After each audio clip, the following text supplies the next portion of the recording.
Hello दोस्तों, मैं कृष्ण आर्या और आप देख रहे हैं हमारा यूट्यूब चैनल आर्या कोचिंग। जैसा कि आप जानते हैं, आप यहां पर बहुत ही सरल तरीके से पढ़ते हैं फिजिक्स। और आजकल हम लोग पढ़ रहे हैं न्यूमेरिकल्स, ठीक है।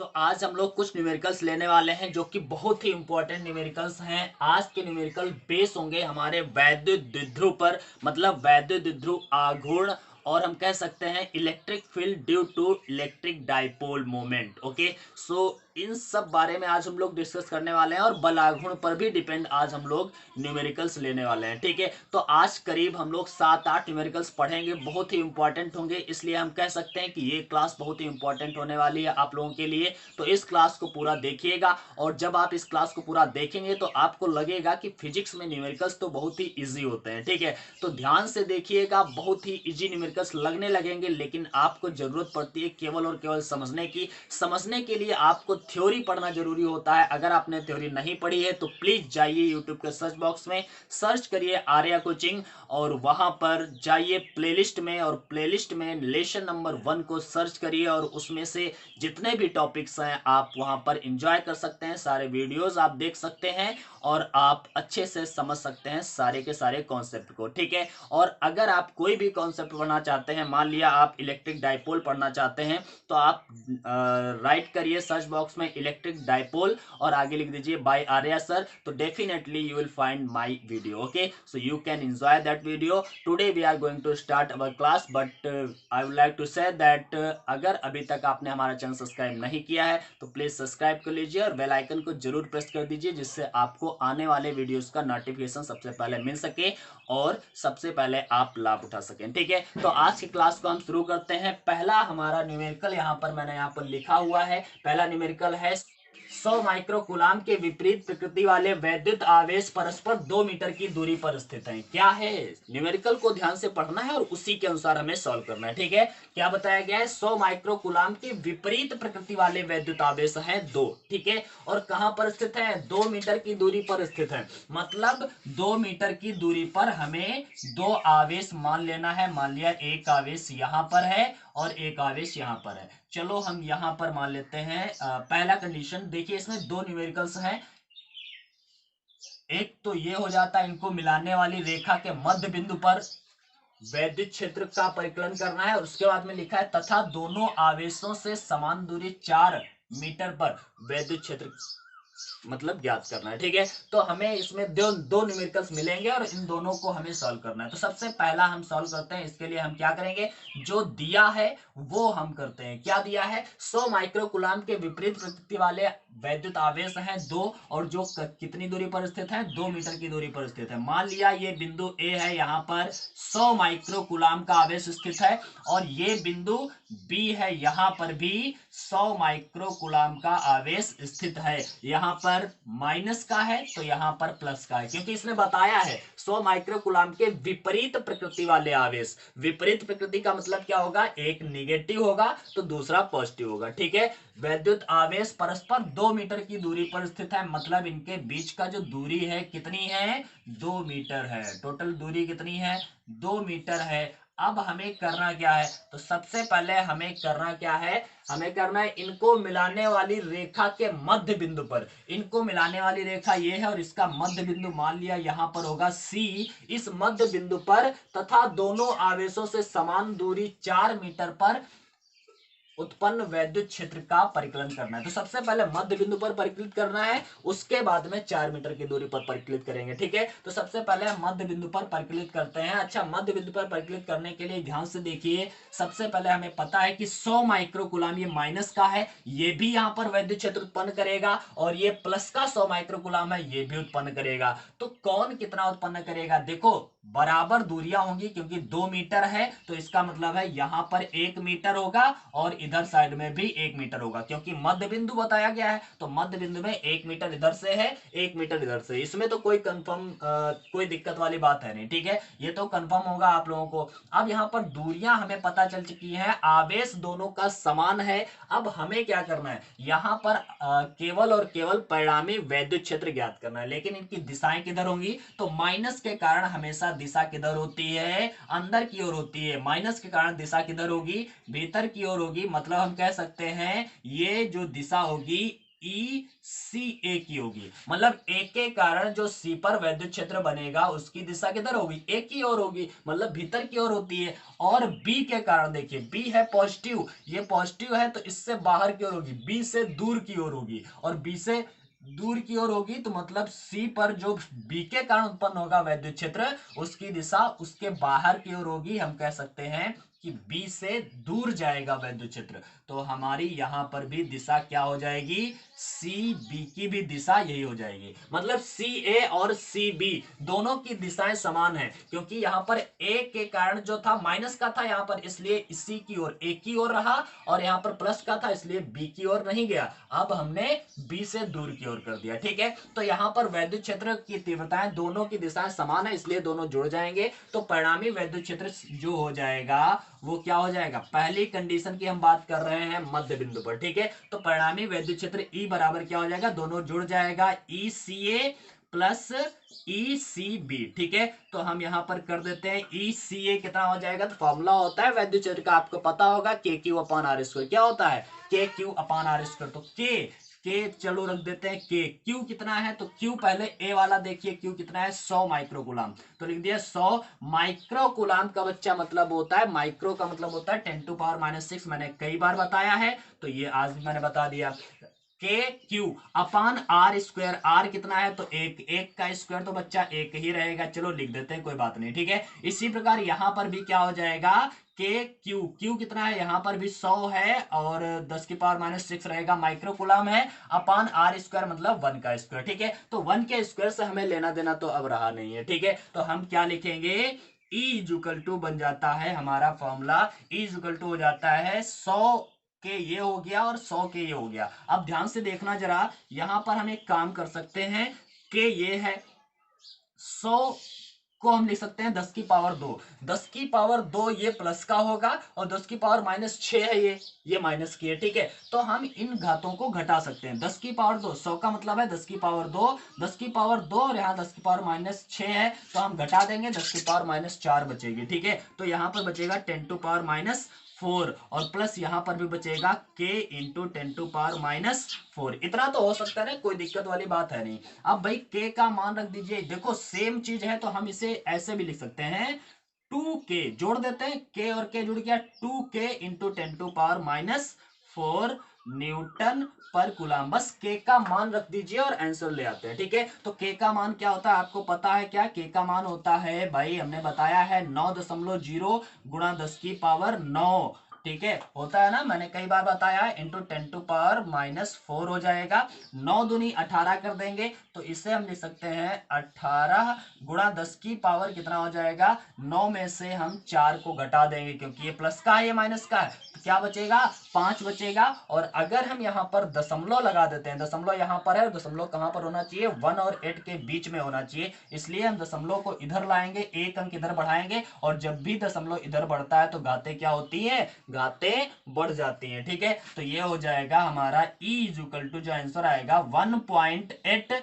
इंटू 10 टू पावर 6 न्यूटन पर कूलम, न्यूटन प्रति कूलम, ये हमारा आंसर हो जाएगा। फर्स्ट बताया गया है, नंबर 2 इसी का ये फर्स्ट पार्ट था। इसका सेकंड पार्ट सॉल्व करते हैं। इसमें बताया गया था वही क्वेश्चन है, अब की बार दोनों आवेशों से 4 मीटर की दूरी पर स्थित, ध्यान से देखना जरा, यहां पर हमारे मान लिया दोनों आवेश स्थित थे, ठीक है, एक यहां पर है 100 माइक्रोकुलाम आवेश, एक यहां पर है 100 माइक्रोकुलाम आवेश, माइनस का है यहां पर प्लस का है, ठीक है। और इनके बीच का जो डिस्टेंस था कितना था हमारा, 2 मीटर का दो डिस्टेंस था इनके बीच का। अब ध्यान से देखिएगा, यहां पर बताया गया इन दोनों आवेशों से 4 मीटर दूर, बताया गया ना, दोनों आवेशों से समान दूरी 4 मीटर पर, दोनों आवेशों से समान दूरी या तो यहां पर हो सकता था, लेकिन यहां पर तो 1-1 मीटर होगा, 4 मीटर की बात कहा है, इसलिए इधर कहीं पर होगा। अगर हम इधर कहीं पर 4 मीटर कर देते हैं तो ये 4 मीटर हो जाएगा, तो ये 4 मीटर नहीं होगा, इसका मतलब है कि ये यहां पर नहीं होगा, इसके मध्य बिंदु से कुछ दूरी पर इधर साइड में होगा,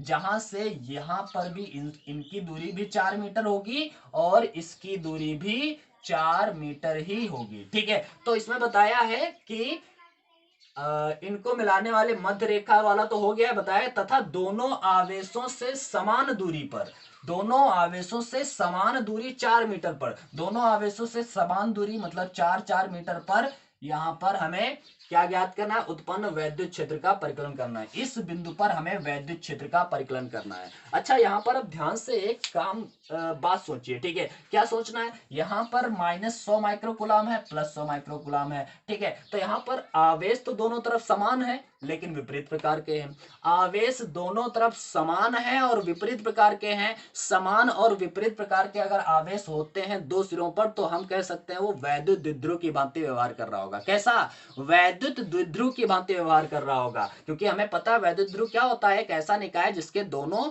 सिरों पर समान और विपरीत प्रकार के आवेश स्थित होते हैं। देखो, जब डिफिनेशन आपका क्लियर होगा, आपने क्लास पढ़ी होगी, तभी आपको समझ में आने वाले हैं, ठीक है। इसीलिए मैं कहता हूं कि अगर आपने अभी क्लासेस नहीं पढ़ी हैं तो आप जा करके पहले वो क्लासेस पढ़ लीजिए, ठीक है, और फिर न्यूमेरिकल समझेंगे तो 100% मैं कहता हूं आपको पूरा समझ में आएगा और आपको इंटरेस्ट आएगा और फिर न्यूमेरिकल से भी प्यार हो जाएगा, अगर आपको डर लगता होगा तब भी, ठीक है। तो हम यहां पर क्या करने वाले हैं, -100 माइक्रोकुलाम है, +100 माइक्रोकुलाम है और प्लस माइनस के थे, तो हमें लगा कि ये वैद्युत ध्रुव की भांति व्यवहार कर रहे हैं। और वैद्युत ध्रुव की एक हमने अच्छी स्थिति में वैद्युत क्षेत्र की तीव्रता का व्यंजक बताया था और एक हमने निरक्षीय स्थिति में वैद्युत क्षेत्र की तीव्रता का व्यंजक बताया था। अब हमें ये जो चित्र दिखने में लग रहा है, जो हमने ड्रॉ किया था वैद्युत ध्रुव की निरक्षीय स्थिति में वैद्युत क्षेत्र की तीव्रता का व्यंजक ड्रॉ किया था ना मैंने, तो उस जैसा ही ये चित्र लग रहा होगा। तो हम कह सकते हैं ये वैद्युत ध्रुव की निरक्षीय स्थिति, यहां पर देखिए यही तो थी हमारी निरक्षीय स्थिति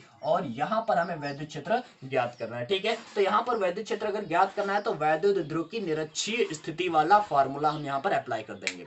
बच्चा, यही आपको सीखना है, कहां पर कौन सा फॉर्मूला अप्लाई करना है। आपने फिगर ड्रॉ किया और आपको लगा हाँ ये वैद्युत ध्रुव की भांति व्यवहार कर रहा है और यहां पर हमें वैद्युत क्षेत्र ज्ञात करना है, तो इसका मतलब क्या हुआ कि यहां पर निरक्षीय स्थिति कही जाती है। तो निरक्षीय स्थिति वाला फॉर्मूला यहां पर अप्लाई कर दीजिए और आराम से सॉल्व हो जाएगा, ठीक है। तो ये आपको बात ध्यान में रखना है कि आपको करना क्या है, ठीक है। क्या करना है, आपको क्या करना है आप समझ सकते हैं, ठीक है। तो आपको समझ में आ रहा होगा। तो हम यहां पर निरक्षीय स्थिति वाला फॉर्मूला लगा देते हैं बिंदु P पर, या फिर बिंदु P कर लेते हैं, कोई बात नहीं। ये A है, ये B है और ये बिंदु P पर हमें परिणामी क्षेत्र ज्ञात करना है। तो फार्मूला होता है वैद्युत ध्रुव की निरक्षीय स्थिति में वैद्युत क्षेत्र की तीव्रता का व्यंजक क्या होता है, क्या होता है, KP अपान आर क्यूब। क्या होता है, KP अपान आर क्यूब। याद करिए, एक बार याद करिए, जो मैंने समझाया था पढ़ाया था आपको याद आना चाहिए। इज इक्वल टू क्या होता है, KP अपान आर क्यूब, और अच्छी स्थिति में के 2p हो जाता था, 2p होता था अपान में आर क्यूब, ठीक है। तो ये हो गया KP अपान आर क्यूब। अब यहां पर अप्लाई कर देते हैं, मतलब वैल्यू रख देते हैं। K का वैल्यू होता है 9 इंटू 10⁻, कितना होता है 9, ठीक है। P क्या होता है, P का मतलब होता है वैद्युत ध्रुव आघूर्ण। वैद्युत ध्रुव आघूर्ण को हम 2QL लिखते हैं। वैद्युत ध्रुव आघूर्ण क्या होता है, दोनों आवेशों में से कोई आवेश, ठीक है। P का मान हम रखते हैं, फार्मूला लिख रहे हैं P का, ठीक है। P इज इक्वल टू क्या होता है, Q इंटू में 2L, मतलब दोनों आवेशों में से कोई एक आवेश होता है और उन दोनों आवेशों के टोटल बीच की दूरी होती है, जिसे हम 2L कहते थे, ठीक है। तो ये 2L हो गया। अपान में R कितना है, तो R मतलब दूरी, यहां से 100 माइक्रोकुलाम से बिंदु P के बीच की दूरी कितनी है आखिर बच्चा, तो यहां पर दूरी पड़ जाती है 4। कितनी है, 4। तो ये 4 का क्यूब हो जाएगा, किसका हो जाएगा, 4 का क्यूब, क्योंकि यहां से +Q आवेश से या -Q आवेश से बिंदु P की दूरी कितनी दी गई है, 4 मीटर दी गई है। तो ये हो गया 4 का क्यूब, ठीक है। अब हम इसे सॉल्व कर लेते हैं। तो ये बन जाएगा हमारा 9 इंटू 10⁹ इंटू में Q हमारा कितना है, तो 100 माइक्रोकुलाम है, ठीक है। तो 100 माइक्रोकुलाम को हम लिख देते हैं 100 गुणा 10⁻⁶ माइक्रो है ना, तो 10⁻⁶ और इंटू में 2L, मतलब द्विध्रुव की कुल लंबाई कितनी है, 2 है, तो यहाँ पर 2 लिख दीजिए, ठीक है। अब भाई 2L, L की जगह पर 2 ना लिख देना, क्योंकि L तो हमारा एक ही होगा ना, हमने बताया था ना टोटल लंबाई होती है 2L, तो हमने टोटल लंबाई ही 2L को लिख दिया 2 केवल, ठीक है। अपान में R क्यूब, मतलब 4 का क्यूब होता है 4 चक्कू 16 चक्कू 64, ठीक है। तो ये हो गया। अब हम क्या करते हैं, ये बन जाएगा हमारा E इज इक्वल टू 9 ऐसे ही लिख देते हैं हम। 2 से 64 को काट देते हैं 32, और 100 है। 100 का मतलब क्या होता है? 10 की पावर 2, ठीक है। 10 की पावर 2 होता है ना, 10 की पावर 2 ये हो जाएगा, 10 की पावर 9 ये है, तो दोनों जुड़ जाएंगे प्लस प्लस के, तो 10 की पावर 11 हो जाएगा ये, ठीक है। और माइनस वाला 10 की पावर-6 है, और अपान में क्या है? 32 हो जाएगा, ठीक है। इस तरह से हम देख रहे हैं। आगे हम इसको सॉल्व करें तो ये क्या बन जाएगा? E इक्वल टू हो जाएगा 9 इंटू 10 ये हमारा कितना है बच्चा? 10 की पावर 11 से 6 घट जाएगा, क्योंकि ये माइनस का है। 6 घट जाएगा तो कितना आ जाएगा? 11 से 6 घटाएंगे तो आ जाएगा हमारे पास 5, और बटे में 32। कितना हो गया? 32। तो अब क्या करते हैं? अब यहां पर हम एक काम करते हैं, E यहां पर 90 कर देते हैं, और यहां पर 10 की पावर 4 कर देते हैं, और बटे में हो जाएगा 32। क्योंकि इसको कैंसिल आउट करना ना, तो आसानी हो जाएगी हम लोगों को सॉल्व करने में। तो यहां पर हम इसको 2 से और काट दें चाहें तो ये हो जाएगा 16, और ये 90 कटेगा तो बचेगा 45। तो E हो जाएगा 45/16 गुणा 10 की पावर 4 न्यूटन प्रति कूलाम। इसको कैंसिल आउट कर लोगे, 16 दूनी 32, और कितना बचता है हमारे पास? 8 5 13, 130, 16 अट्ठे 128, इतना हो जाएगा। और आगे छोड़ दीजिए, 10 की पावर 4 न्यूटन प्रति कूलाम, ये हमारा आंसर आ जाएगा, ठीक है। तो हम देख रहे हैं दोनों, जब मध्य बिंदु पर निकालने को कहा था तब भी हमने निकाल लिया, केवल सिचुएशन समझना है यहाँ पर करना क्या है, हमने कर लिया, आराम से सॉल्व हो गया है। और इसी प्रकार जब इसने कहा 4 मीटर की दूरी पर, दोनों आवेशों से 4 मीटर की दूरी पर कहा, तो हमने ऐसा चित्र बनाया, हमें पता चला है वैद्युत ध्रुव वाली स्थिति लगेगी यहाँ पर, ठीक है। तो हम लोगों ने इससे भी सॉल्व कर लिया। तो बहुत ही इजी होते हैं, बस आपको समझना होता है, ठीक है। अब हम लेते हैं क्वेश्चन नंबर 2, इसको हम मिटा देते हैं। अगर आपको स्क्रीनशॉट लेना है तो ले लीजिए, और फिर हम इसे मिटाते हैं। तो आप देखते हैं क्वेश्चन नंबर 2। क्वेश्चन नंबर 2 में क्या बताया गया है, ध्यान से देखिएगा। बताया एबीसी एक समबाहु त्रिभुज है। एबीसी एक समबाहु त्रिभुज है, तो तुरंत बना लेना है समबाहु त्रिभुज, एक नाम दे देना है एबीसी। हमने दे दिया एबीसी एक समबाहु त्रिभुज है, जिसकी प्रत्येक भुजा 0.05 मीटर है। मतलब 0.05 मीटर ये वाली भी भुजा है, 0.05 मीटर ये वाली भी है, और 0.05 मीटर ये वाली भी। प्रत्येक भुजा 0.05 मीटर है। कोनों ए और बी पर क्रमशः इतना इतना आवेश उपस्थित है। कितना कितना है दिया है? 50/3 गुणा 10 की पावर-9 कूलाम का आवेश यहां पर है, और यहां पर भी है 50/3 गुणा 10 की पावर-9 कूलाम का आवेश यहां पर भी है, ठीक है। तो एक जगह पर माइनस का है और एक जगह पर प्लस का है, एक जगह पर प्लस का है तो एक जगह पर माइनस का है, ठीक है। तो ये दोनों आवेश उपस्थित हैं। अब बताएं इनके कारण कोने सी पर परिणामी वैद्युत क्षेत्र ज्ञात कीजिए। बिंदु सी पर हमें परिणामी वैद्युत क्षेत्र ज्ञात करना है। अच्छा, तुरंत दिमाग में ऐसा जैसे ही चित्र बनता है दिमाग में आना चाहिए भाई, यहां पर आवेश और यहां पर आवेश समान है। 50/3 गुणा 10 की पावर-9, और यहां पर भी 50/3 गुणा 10 की पावर-9, दोनों जगह पर आवेश तो समान है, और चिन्ह भी विपरीत है। एक जगह माइनस है, एक जगह प्लस है, मतलब समान और विपरीत प्रकार के आवेश से इसका मतलब है ये भी वैद्युत ध्रुव की भांति ही व्यवहार करेगा। और वैद्युत ध्रुव की ये बिंदु सी जो होगा वो निरक्षीय स्थिति में ही पड़ेगा। तो फिर हम वही फॉर्मूला लगाएंगे जो अभी लगाया था, निरक्षीय स्थिति वाला। फॉर्मूला क्या होता है? E इक्वल टू होता है, क्या होता है बच्चा? E इक्वल टू होता है KP/R³। क्या होता है? KP/R³। K का वैल्यू होता है 9 इंटू 10⁹ और P होता है 2QL। क्या होता है? Q रख देते हैं, इंटू में 2L कर देते हैं, और अपान में R³। R कितना है? 0.05 का क्यूब, ठीक है। मीटर में है तो कोई दिक्कत वाली बात है नहीं, ठीक है। अब हम इसको सॉल्व करते हैं जरा, तो ये हो जाएगा 9 गुणा 10 की पावर 9 इंटू में क्यू का मान रख देते हैं। क्यू कितना है? तो कोई भी क्यू रख दीजिए, 50/3, ठीक है, और गुणे में 10 की पावर-9, ठीक है, और इंटू में 2L। 2L मतलब द्विध्रुव की कुल लंबाई कितनी है? 0.05 है, तो लिख देते हैं 0.05। द्विध्रुव की कुल लंबाई कितनी? 0.05। अपान में R³। भाई 3 तो ये पहले से बटे में आ चुका है, ठीक है। अपान में R³। R कितना है? तो R मतलब A से C की दूरी या B से C की दूरी कितनी है? 0.05 है, तो 0.05 का क्यूब हो जाएगा, ठीक है। तो यहाँ पर इस तरह से हमने कर दिया है। अब हम क्या करेंगे, इसको आगे सॉल्व करिएगा भाई। तो इसको सॉल्व करते हैं, ये हो जाएगा 9 इंटू 10⁹ ठीक है। 9 इंटू 10⁹ तो ऐसे रहेगा 50, ऐसे ही रखते हैं, चलो अभी रखते हैं ऐसे 50 इंटू में 10⁹। एक काम करते हैं यहाँ पर यार, 10 प्लस का 9 ये है और माइनस का 9 ये है, ये घट जाएंगे, 9 से 9 जीरो हो जाएंगे, घाते जीरो हो जाएंगे, इससे कोई लेना देना है नहीं अब हमारा, ठीक है। यहाँ पर 9 इंटू में 50 बचा है और इंटू में 0.05 बचा है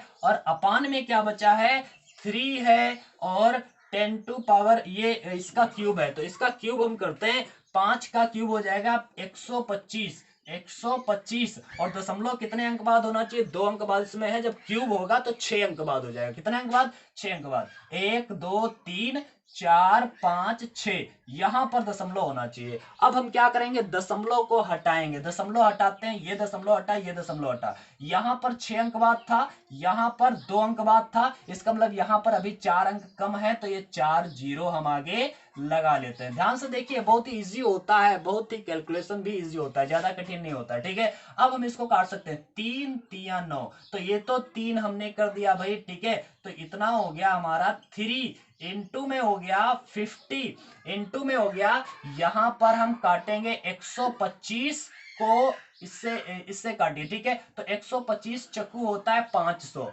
500 तो चला गया, 2 जीरो अभी बचा, तो ये हो गया 400, मतलब ऊपर हो गया हमारा 400 और नीचे वाला ये भी कैंसिल आउट हो चुका है और ये भी कैंसिल आउट हो चुका है। अब हम इनका मल्टीप्लाई करा लेते हैं, करते हैं जरा मल्टीप्लाई, 3 पचे 15 और 15 चक्कू 60 होता है बच्चा, 60, ठीक है। और 1 2 3 जीरो और हमें अभी लगाना है, ठीक है। तो अब हम क्या करेंगे, इसको दशमलव में लिखते हैं, दशमलव अभी कहां पर है, यहां पर दशमलव है और हमें दशमलव कहां लाना है, 6 के बाद में, 1 2 3 4, 4 अंक दशमलव हमें इधर खिसकाना है, तो इसका मतलब 4 अंक उधर बढ़ेंगे 10 की घात में, तो ये हो जाएगा 6.0000, हजार बार नहीं लिखेंगे, केवल बस इतना है, 6.0 लिख दिया, इंटू में 10⁻ कितना हो गया, 10⁻ हो गया हमारा 4, क्योंकि 4 अंक दशमलव हमने इधर खिसकाया था, तो 10⁻ हो गया 4 न्यूटन प्रति कूलम। बस यही हमारा आंसर होगा इसका। देखिए कितना इजी इसका फिगर भी था और कितना इजी न्यूमेरिकल भी सॉल्व हो रहा है, ठीक है।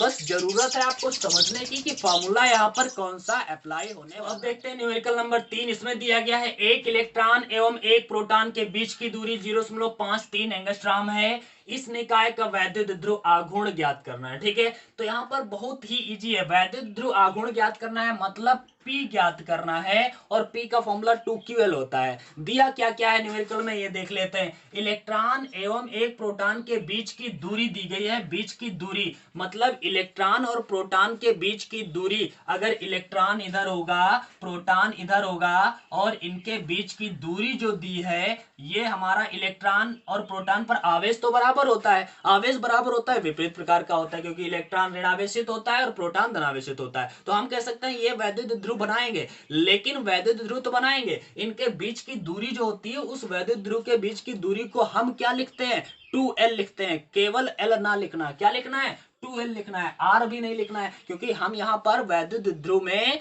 वैद्युत ध्रुव की जो लंबाई होती थी, मतलब दोनों आवेशों के जो बीच की दूरी होती थी, उसे हम 2L लिखते थे, ठीक है। तो हम यहाँ पर क्या लिखेंगे, 2L बराबर दिया है 0.53 एंगस्ट्राम, और एंगस्ट्राम को हम किस में बदलेंगे, तो एंगस्ट्राम को हम बदलते हैं मीटर में, तो ये क्या हो जाएगा 0.53 गुणा 10⁻⁻10 मीटर, ये हो गया हमारा, क्या दिया है, दूरी दिया है, ठीक है। और इस निकाय का वैद्युत ध्रुव आघूर्ण हमें ज्ञात करना है, क्या ज्ञात करना है, वैद्युत ध्रुव आघूर्ण, हम P ज्ञात करना है। P का फॉर्मूला क्या होता है, Q मतलब दोनों आवेशों में से कोई एक आवेश और इनटू में दोनों आवेशों के बीच की दूरी मतलब 2L, यही तो होता था ना 2L। तो यहां पर हम Q कितना रखेंगे, Q कितना है, तो आवेश इलेक्ट्रॉन का है या तो प्रोटॉन का है, कोई भी आवेश ले लीजिए, दोनों बराबर होते हैं। तो इलेक्ट्रॉन का आवेश होता कितना है, तो Q की जगह पर लिखेंगे 1.6 गुणा 10⁻⁻19, इलेक्ट्रॉन का आवेश सबको पता होगा, इनटू में L, भाई L कितना है, 2L कितना है, तो 2L यहां पर दिया गया है 0.53 गुणा 10⁻⁻10, ठीक है। तो हम यहां पर गुणा कर देते हैं और आंसर ले आते हैं, 16 तिया 48 के हो गए 8 बच्चे और 16 बच्चे 80 और 80 और 4 कितना हो गया, 80 4 84 हो गया। ठीक है, 1 2 3 अंक बाद दशमलव लगा दीजिए, यहां पर दशमलव लगा देंगे, गुणे में 10 की पावर कितनी हो जाएगी, तो यहां पर बच्चा 19 है और ये है 10, दोनों माइनस के जुड़ जाएंगी, 19 10 हो गया माइनस का 29। ठीक है, न्यूटन मीटर, ये हमारा आंसर हो गया। अगर हम दशमलव को यहां पर करना चाहते हैं 8 और 4 के बीच में, तो क्या हो जाएगा बताइए जरा। तो हम यहां पर लिख दें आंसर, फिर हम मिटा देंगे। ठीक है, चलो हम इधर लिख देते हैं तब तक के लिए। ये क्या हो जाएगा, 0.8 है तो इसे 8.48 हम लिख रहे हैं, इंटू 10 टू पावर, जब दशमलव इधर की सकता है तो घात घटती है, और घात घटेगी तो -29 से घटेगा, घटेगा मतलब माइनस होगा, एक घट जाएगी तो माइनस का 30 हो जाएगा बच्चा। सिंपल सी बात है, क्योंकि माइनस पहले था और माइनस एक और घट गई तो माइनस का 30 हो जाएगा। ठीक है, तो 10 की पावर -30 न्यूटन मीटर, ये हमारा आंसर आ जाएगा। ठीक है, बहुत ही इजी क्वेश्चंस हैं, बस आपको समझना है और लगाना है। ठीक है, इसी प्रकार का सेम क्वेश्चन यहां पर है। क्या दिया गया है, 2 माइक्रोकूलाम के दो बराबर आवेश तथा विपरीत आवेशों के बीच की दूरी 3 सेंटीमीटर है। मतलब आवेश कितने हैं, 2 माइक्रोकूलाम के हैं, 2 माइक्रोकूलाम के आवेश दोनों बराबर हैं लेकिन विपरीत प्रकार के हैं, मतलब एक धनावेशित है एक ऋणावेशित। इसका मतलब क्या है कि ये वैद्युत ध्रुव है। डायरेक्ट ये नहीं कहता वैद्युत ध्रुव पर स्थित है, ठीक है, लेकिन इनडायरेक्टली यही कह रहा है कि ये वैद्युत ध्रुव के ही आवेश है, क्योंकि बराबर भी है और विपरीत भी है, तो हमें समझ जाना चाहिए वैद्युत ध्रुव है। ठीक है, तो बताया है कि कितनी दूरी पर है, दूरी इनकी दी गई है, और वैद्युत ध्रुव की जो दूरी होती है, मतलब जो लंबाई होती है 2L से लिखते हैं, तो 3 सेंटीमीटर दिया है। 3 सेंटीमीटर को मीटर में बदलिए तो ये हो जाएगा 3 गुणा 10 की पावर कितना हो जाएगा, 3 गुणा 10 की पावर हो जाएगा हमारा -2 मीटर, क्योंकि हम सेंटीमीटर को मीटर में बदलने के लिए क्या करते हैं, 10 की पावर -2 से गुणा करते हैं। आवेश माइक्रोकूलाम में है, 10 की पावर -6 से गुणा करना पड़ेगा। चलो हम रखते हैं तब कर लेते हैं। ठीक है, तो P बराबर क्या हो जाएगा, फॉर्मूला होता है Q इंटू में 2L, तो रख देते हैं Q कितना है, 2 माइक्रोकूलाम है, 10 की पावर -6 कर दीजिए, और इंटू 2L कितना है, तो 3 इंटू 10 टू पावर -2, तो ये हो जाएगा 2 और 3 की गुणा 6 गुणा में 10 की पावर -6, ये है -2, ये है -8 हो गया न्यूटन मीटर। ये हो गया वैद्युत ध्रुव आघूर्ण P का मान। ठीक है, तो बहुत ही इजी क्वेश्चन है, इससे सरल आप कहां से क्वेश्चन लाओगे। ठीक है, तो बहुत ही आसानी से लगा सकते हैं। और मैं कहना चाहूंगा, अगर वीडियो आपको पसंद आ रहा है, आपको सीख रहे हैं, तो इसे लाइक जरूर कर दीजिएगा और अपने दोस्तों के साथ शेयर भी जरूर करिए। ठीक है, तो आप लाइक जरूर कर दे, लाइक में आप लोग कंजूसी करते हैं भाई, तो लाइक एक बार कर दीजिए, क्या जाता है आपका। ठीक है, तो अब हम क्या करते हैं, अब हम शुरू करते हैं क्वेश्चन नंबर 5। क्वेश्चन नंबर 5 में क्या दिया है, हाइड्रोजन क्लोराइड अणु का वैद्युत ध्रुव आघूर्ण 3.4 गुणा 10 की पावर -3 कूलाम मीटर है। मतलब वैद्युत ध्रुव आघूर्ण जिसे हम P कहते थे, वो दिया हुआ है, कितना दिया है, 3.4 गुणा 10 की power -3 coulomb metre. Coulomb metre बच्चा, यहां पर हम न्यूटन मीटर लिखते चले आ रहे हैं, गलत है। वैद्युत ध्रुव आघूर्ण का मात्रक यार कूलाम मीटर होता है। ठीक है, तो ये कूलाम मीटर होगा, न्यूटन मीटर नहीं, कूलाम मीटर। ठीक है, तो इस तरह से कूलाम मीटर दिया गया है, और हमें ज्ञात क्या करना है, हाइड्रोजन तथा क्लोरीन आयनों के बीच का विस्थापन ज्ञात करना है, मतलब दोनों आयनों के बीच की दूरी हमें ज्ञात करना है। ध्यान से देखिए, हाइड्रोजन का आयन यहां पर होगा H+ हाइड्रोजन का आयन होता है, और क्लोरीन का आयन होता है HCl-। ठीक है, तो मतलब एक तरफ पॉजिटिव होता है, एक तरफ निगेटिव होता है। एक ही यहां पर आयन होता है, यहां पर भी एक होता है। अगर 2 होता तो 2 इलेक्ट्रॉनों का आवेश होता, 3 होता तो 3 इलेक्ट्रॉनों का आवेश होता, लेकिन यहां पर एक ही एक होता है। इसका मतलब है एक यहां पर इलेक्ट्रॉन का आवेश है और एक यहां पर प्रोटॉन का आवेश है, क्योंकि यहां पर धनावेश है और यहां पर ऋणावेश है। इलेक्ट्रॉन यहां पर है, प्रोटॉन यहां पर है, दोनों बराबर आवेश होंगे। ठीक है, और दोनों आवेशों मतलब दोनों पर कितना कितना आवेश होगा, 1.6 गुणा 10 पर -19 कूलम यहाँ पर धनावेश होगा और यहाँ पर ऋणावेश होगा। इनके बीच का विस्थापन हमें ज्ञात करना है, मतलब इनके बीच की दूरी ज्ञात करना है, जिसे हम क्या बोलते हैं, 2L। तो 2L हमें ज्ञात करना है। क्या ज्ञात करना है, अब यहां पर हमें 2L ज्ञात करना है, यही आपको समझना है, केवल L ज्ञात करने के चक्कर में ना रह जाना, 2L ज्ञात करना है। ठीक है, तो फार्मूला हमें पता है, P इक्वल टू क्या होता है, P इक्वल टू होता है Q इंटू में 2L। ठीक है, 2L हमें ज्ञात करना है, तो Q को बटे में कर देते हैं, तो 2L बराबर में क्या आ जाएगा, P के अपान में Q आ जाएगा। P का वैल्यू रख दीजिए, P का वैल्यू है 3.4 गुणा 10 की पावर -30 और अपान में Q कितना होता है, तो Q का वैल्यू है 1.6 गुणा 10 की पावर -19 कूलाम आवेश होता है। दशमलव से दशमलव आराम से कैंसल आउट हो जाएगा, 2 से काट देते हैं इसे हम, 2 से काटेंगे 2 अठे 16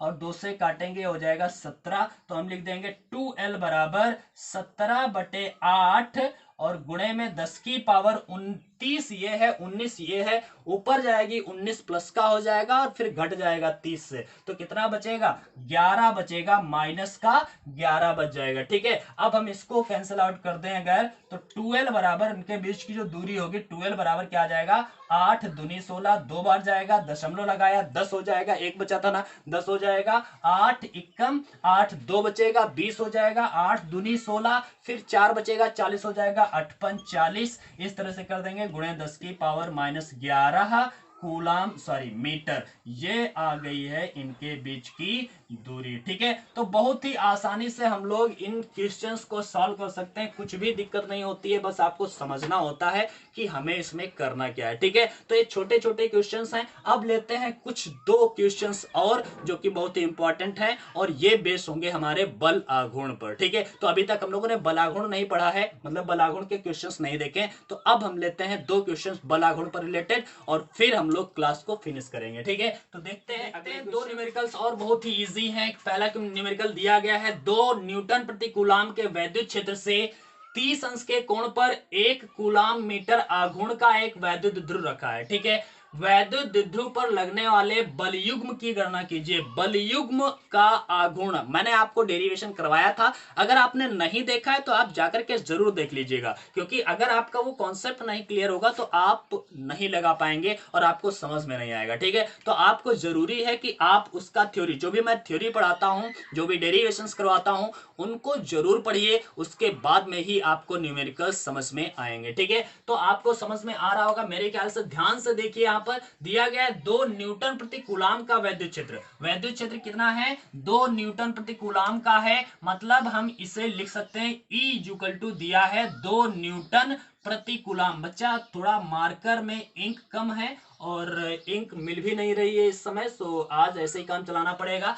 E कितना है 2 न्यूटन प्रति कूलाम वैद्युत क्षेत्र से 30 अंश के कोण पर, थीटा क्या दिया है, थीटा दिया गया है 30 अंश, 30 अंश के कोण पर 1 कूलाम मीटर आघूर्ण का, ये क्या है वैद्युत द्विध्रुव आघूर्ण, जिसे हम P से लिखते हैं, तो ये क्या है P = 1 कूलाम मीटर। देखो जो इसका यूनिट होता है, यूनिट देख करके आप लोग पता कर सकते हैं। ठीक है, 1 कूलाम मीटर किसका यूनिट होता है भाई, वैद्युत ध्रुव आघूर्ण का होता है, तो 1 कूलाम मीटर आघूर्ण का एक वैद्युत ध्रुव रखा है। ठीक है, अब बताया कि वैद्युत ध्रुव पर लगने वाले बलयुग्म की गणना कीजिए। बलयुग्म मतलब जिसे हम कहते हैं टाउ, टाउ हमें ज्ञात करना है। ठीक है, क्या ज्ञात करना है, टाउ हमें ज्ञात करना है। फार्मूला हमें पता है, आपको भी पता होगा अगर आपने पढ़ा है। ठीक है, क्या होता है, टाउ = होता है, टाउ बराबर PE sin थीटा। क्या होता है, टाउ = होता है PE sin थीटा।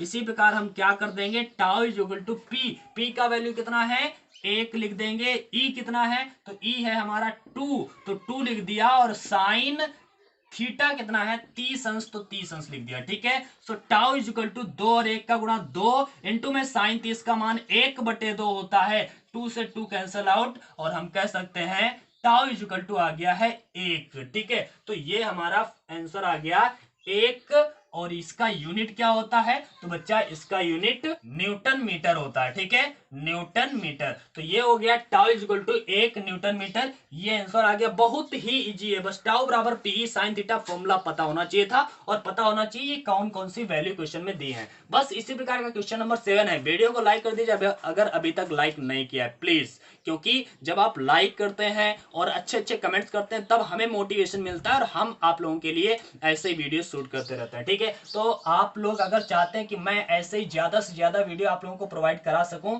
तो आप लोग एक काम करिए, वीडियो को लाइक जरूर करिए और कमेंट जरूर करिए, क्योंकि मुझे मोटिवेशन मिलना चाहिए, थोड़ी सी एनर्जी आनी चाहिए, और एनर्जी आप लोगों के कमेंट से ही मुझे आती है। ठीक है, तो ध्यान से देखिए, अगला क्वेश्चन नंबर 7 क्या है, एक वैद्युत ध्रुव 10 की पावर 5 न्यूटन प्रति कूलाम के वैद्युत क्षेत्र में, ये क्या है, वैद्युत क्षेत्र है 10 की पावर 5, ये वैल्यू दिया है E is equal to 10 to power 5 newton प्रति कूलाम के वैद्युत क्षेत्र में 30 अंश के कोण पर रखा गया है। अगेन वही थीटा इज इक्वल टू कितना है, 30 अंश के कोण पर रखा गया है और उस पर 6 गुणा 10 की पावर -24 न्यूटन मीटर का बल आघूर्ण लग रहा है। अब ये वैद्युत द्विध्रुव आघूर्ण नहीं है, बल आघूर्ण है, जिसे हम टाउ कहते हैं। अब की बार टाउ दिया है, पूछा नहीं है, टाउ बराबर दिया है 6 गुणा 10 की पावर -24 न्यूटन मीटर के बल आघूर्ण लग रहा है।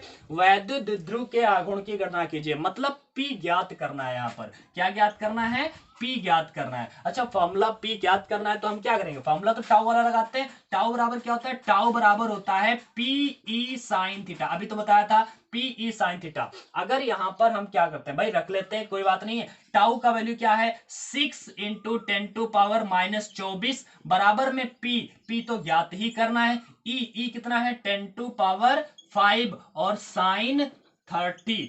ठीक है, इतना हो गया। 10 टू पावर 5 उधर है, इधर लाएंगे, बटे में आ जाएगा, तो 6 गुणा 10 की पावर -24 और बराबर बटे में आ जाएगा 10 की पावर 5। और भाई अगर इधर कर देते हैं, डायरेक्टली इधर कर देते हैं, 10 की पावर 5 इधर लाओगे तो माइनस क्या आ जाएगी, 10 की पावर -5। ठीक है, और बराबर में हो जाएगा P और साइन 30 का वैल्यू होता है 1/2। अभी मैंने बताया था 1/2। ठीक है, तो ये हो गया।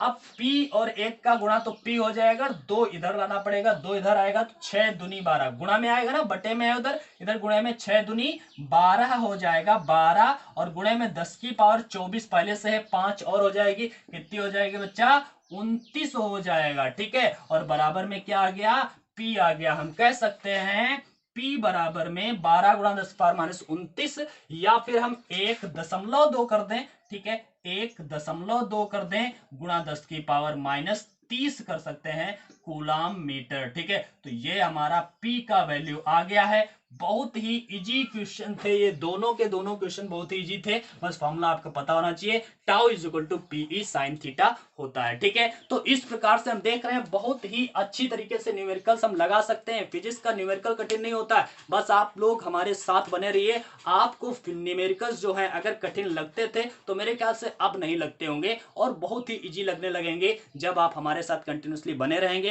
तो आपको क्या करना है, आपको चैनल को सब्सक्राइब कर लेना है और बेल आइकन को जरूर प्रेस कर दीजिए, जिससे आने वाले वीडियोस का तुरंत नोटिफिकेशन आपको मिल सके और आप वीडियो देख करके उससे लाभ उठा सके। ठीक है, तो आज की क्लास में बस इतना ही, फिर मिलेंगे नए न्यूमेरिकल्स के साथ में अगली क्लास में। तब तक के लिए बाय बाय।